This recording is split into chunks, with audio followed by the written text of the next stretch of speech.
पवन श्रीवास्तव भी वरिष्ठ पत्रकार हैं। आप दोनों का बहुत बहुत स्वागत है। पहला सवाल आपसे ही है, 11 महीने का डिले हो गया है उत्तर प्रदेश में, बीजेपी का अध्यक्ष अब तक नया नहीं चुना गया, इतनी इंपॉर्टेंस होती है। पवन जी, आप इसे कैसे देखते हैं? क्योंकि यहाँ पे जातीय समीकरण तो देखे जाएंगे, लेकिन आरएसएस की चॉइस को भी ध्यान में रखना होता है।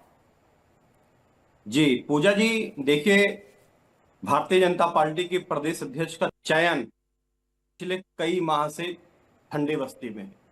कारण सिर्फ एक है, संघ की विचारधारा अपनी है। संघ से और भारतीय जनता पार्टी का कहीं मेलजोल नहीं दिख रहा था, इस कारण से विलंब हो रहा है। इसको एक्सेप्ट करना पड़ेगा। और आज कितने दिनों से मीडिया साथी हमारे कयास लगाते ही रहते हैं, उसका कहीं कोई मतलब नहीं है। अब ये तो क्लियर है कि पीयूष गोयल जी को, माननीय मंत्री जी को चुनाव अधिकारी बना दिया गया है, और रही कहीं कसर बस एक हफ्ते के अंदर हो जाएगी। जो भी होगा, प्रदेश अध्यक्ष बन के तैयार हो जाएंगे। लेकिन एक विचारणीय चीज ये है कि जैसे साध्वी निरंजन जी की बातें आई है, कहीं ना कहीं एक भगवाधारी को लाने की उत्तर प्रदेश में तैयारी चल रही है। अगर इस तरह से होता है तो कहीं ना कहीं हमारे यहाँ के जो मुख्यमंत्री हैं आदित्यनाथ योगी जी, इनको भी कहीं ना कहीं डिफीट करने की व्यवस्था की जा रही होगी। क्योंकि एक भगवाधारी जब यहाँ पे आएगा तभी दूसरे की व्यवस्था की जाएगी, सेंट्रल में ले जाने की व्यवस्था होगी। पूजा जी, कई सारे बिंदु हैं देखिए यहाँ पे, लेकिन एक चीज ये समझना होगा कि जात की राजनीति ही हमारे देश में हावी है। हमारे यहाँ जो राजनीति होती है, खास करके उत्तर प्रदेश में, यहाँ पे जातगत राजनीति बहुत हावी होती है। फिर वो चाहे भारतीय जनता पार्टी हो या फिर समाजवादी पार्टी हो, कांग्रेस हो, बसपा हो, यहाँ पे सब जातियों से ही खेल खेलते हैं। पूजा जी अब नतीजा क्या निकलता है ये समय बताएगा, किसको बना के आते हैं। लेकिन जहां जी तक जी मेरा जी अनुमान जी है, जी एक नया चेहरा, ऑब्वियसली एक नया वो तो चेहरा समय ही आएगा। बताएगा। एक लेकिन जिसको भी इतने बड़े प्रदेश की जिम्मेदारी दी जाती है, सोच समझ के कैलकुलेशन के साथ दी जाती है।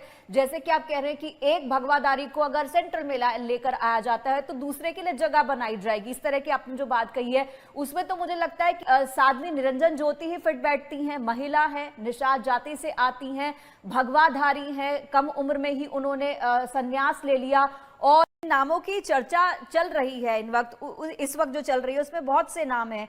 दिनेश शर्मा जी का भी नाम है, हरीश द्विवेदी जी का नाम है, धर्मपाल सिंह जी का, बीएल वर्मा का नाम है, रामशंकर कठेरिया का नाम है, और इस तरह के नाम चल रहे हैं। आपको क्या लगता है कि किस पर सहमति बन सकती है? हालांकि जैसा कि यहाँ पर चंद्र प्रकाश जी भी बता रहे हैं कि बीजेपी चौंकाने वाली पार्टी है।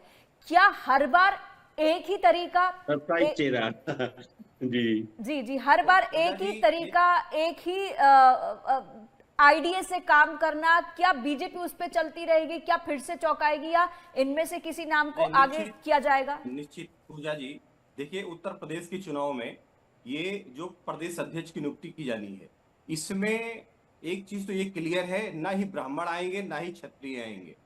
इस दोनों को आप किनारे कर दीजिएगा। बाकी अपने आप को लोग प्रदेश अध्यक्ष माने कि हम हैं लाइन में, इससे बीजेपी में कहीं कोई कतार में नहीं है। बीजेपी ओबीसी या दलित को ही लेके आएगी।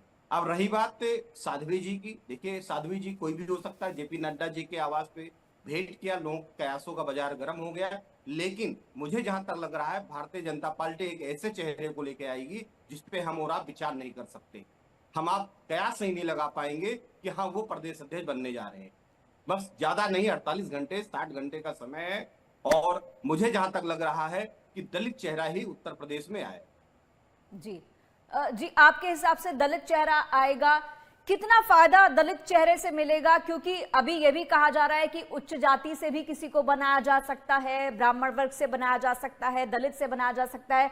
अगर उधर मायावती की बात करें तो वो भी जो है एक्टिव तो हो रही है, लेकिन उस हिसाब से एक्टिव नहीं हो रही हैं। वो भी जो है इस दिशा में काम कर रही है कि किस तरीके से दलितों को जोड़ा जाए, लेकिन जो उनके कार्यक्रम अभी थे उनमें से वो नदारद रही है, उन्होंने इंपॉर्टेंस नहीं दी है अंबेडकर परिनिर्वाण दिवस को लेकर के, और उन्होंने आकाश आनंद को जिम्मेदारी सौंपी है कि पश्चिमी उत्तर प्रदेश के जितने इलाके हैं उन पर कंट्रोल रहे।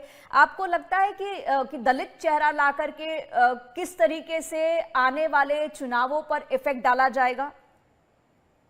पूजा जी, देखिए एक बार तो क्लियर है कि भारतीय जनता पार्टी पिछले कई वर्षों से दलितों की ही राजनीति कर रही है। देखिए हमारे उत्तर प्रदेश की बात करें तो दलित के वोटर्स ज्यादा हैं, अनुपात में बहुत ज्यादा है, और इसको चाहे फिर बहन मायावती जी के वोटर्स रहे हों, वो भी आज भाजपा में आ रहे हैं। और एक चीज और क्लियर है कि भारतीय जनता पार्टी को मालूम है कि सरबड़ वोट उनके अपने हैं, वो कहीं नहीं जाएंगे। चाहे फिर ब्राह्मण हो, क्षत्रिय हो, वैश्य हो, इनके लिए कुछ करें, इनको जगह दें, पार्टी में जगह दें, संगठन में जगह दें, मंत्रिमंडल में जगह दें या ना दें, लेकिन ये वोटर्स इनके रहेंगे। लेकिन जो दलित वोट हैं उनके लिए ये भारतीय जनता पार्टी काम कर रही है। आप निचले स्तर पे भी देखेंगे, आप जिले स्तर पे भी देखेंगे, बूथ स्तर पे भी देखेंगे, तो इनको बढ़ावा दिया जा रहा है। कहीं ना कहीं इनको मनाने की कोशिश की जा रही है, अपने हक अपने तरफ खींचने की व्यवस्था की जा रही है। फिर चाहे वो राशन प्रणाली की व्यवस्था हो या फिर सम्मान निधि की बात व्यवस्था हो, ये सब कहीं ना कहीं दलित कार्ड ही है। सबसे ज्यादा लाभ इन्हीं को मिलता है। जी चंद्र प्रकाश जी, आपसे जानना चाहूंगी, अगर 2017 और 2022 की बात करते हैं, उस समय केशव प्रसाद मौर्य और स्वतंत्र देव सिंह को जो है जिम्मेदारी ये अहम सौंपी गई थी और दोनों ओबीसी